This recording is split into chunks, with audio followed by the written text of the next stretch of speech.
நேற்றைய தினம் தென்கிழக்கு அரபிக்கடல் பகுதியில் நிலவி வந்த தீவிர புயல் பிபர்ஜாய் தற்போது மத்திய அரபிக்கடல் பகுதியில் நிலவி வருகிறது.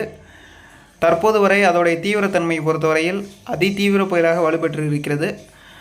இந்த புயல் காரணமாக தற்போது தென்மேற்கு திசையில் வரக்கூடிய ஈரப்பதமான காற்று காரணமாக தற்போது புதுவை, கடலூர், செஞ்சி அதன் சுற்றுவட்டார பகுதியில் மழை பெய்து கொண்டிருக்கிறது. வரும் மணி நேரங்களில் சென்னை, திருவள்ளூர் உள்ளிட்ட 9 மாவட்டங்களில் கனமழை பெய்ய இருக்கிறது. அதை பற்றியும் இந்த புயல் காரணமாக தமிழகத்தில் எந்தெந்த பகுதிகளில் காற்றினால் பாதிப்பு ஏற்பட போகிறது என்பது பற்றியும் தெளிவாக பேச இருக்கிறோம்.